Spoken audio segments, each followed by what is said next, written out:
Hello everybody and welcome back to Spacedock. I'm Hojiwana and today we're looking at a very niche type of design that happens when new technology arrives. That tech can be something like a weapon that gets enthusiastically applied to every situation even if it's not actually that capable yet, or it's a whole new paradigm that people haven't quite figured out. This leads to some peculiar intermediary designs that are strange or senseless in hindsight. In real life, this archetype shows up fairly often throughout history. Interwar tanks were a bit weird because tanks were brand new. No one really understood how they worked or what they were good for, and since it was peacetime, they had to guess. Early Cold War armoured vehicles briefly went down the path of heavy investment into anti-tank missiles, either having gun-launched missiles or having no gun at all. Air-to-air missiles also caused a similar flurry of designs that relied heavily or entirely on those missiles, leading to concepts and even real aircraft that had no guns. And then the Vietnam War demonstrated that missile guidance just wasn't good enough for that yet.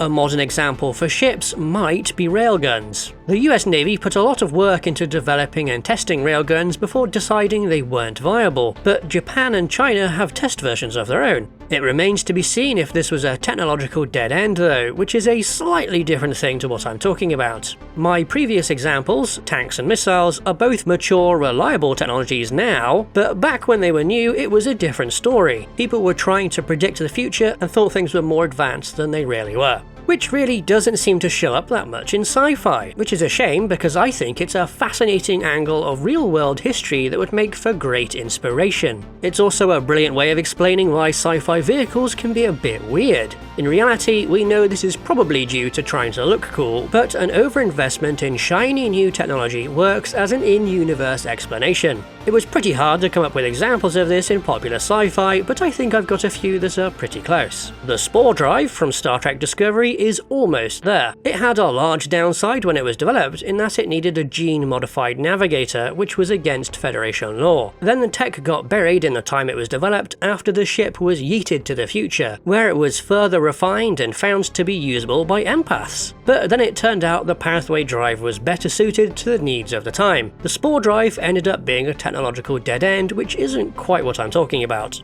The experimental USS Prometheus and its multi-vector assault gimmick that never got followed up on in new ship designs is a bit closer to what I'm talking about. While a vessel that split apart was a dead end, the multi-vector bit was iterated on by Starfleet repeatedly trying the idea of networking ships together. And it worked! Against Starfleet! Oops!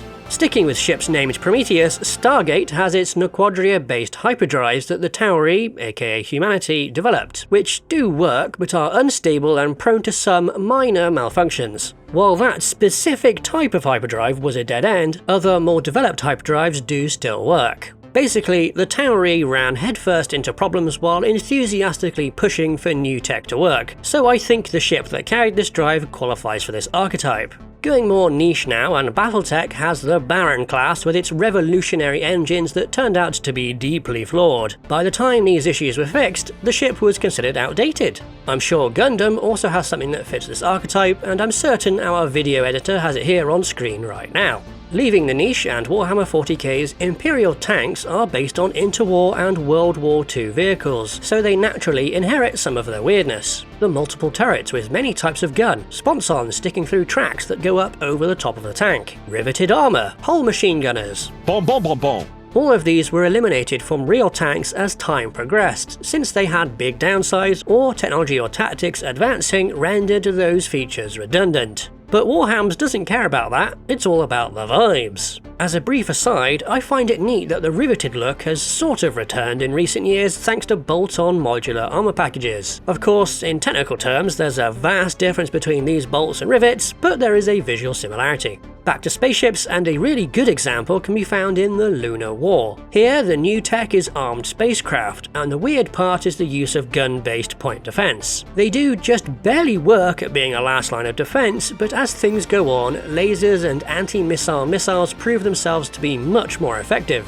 Later designs do away with gun-based systems entirely, and these new ships don't even resemble their older kin. There's also upgrade modules like this add-on laser turret kit, which is something that happens in real life all the time and somewhat comes under the intermediate design umbrella. It's extremely common to see upgrades applied to old chassis, airframes or hulls, since it's cheaper than making a whole new vehicle. Star Trek does these tech upgrades invisibly, but there's a visible one in The Expanse with the Rocinante getting its proto-molecule-based armor.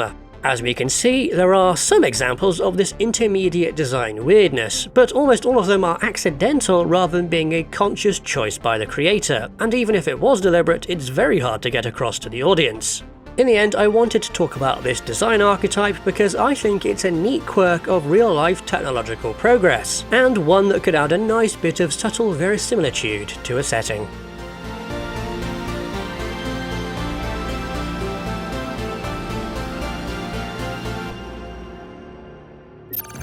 You can support Spacedock by joining our Patreon, where you can get our frigate and spacefighter design reference books. Alternatively, you can support us directly through YouTube by becoming a channel member. Thanks to our supporters, and thank you for watching.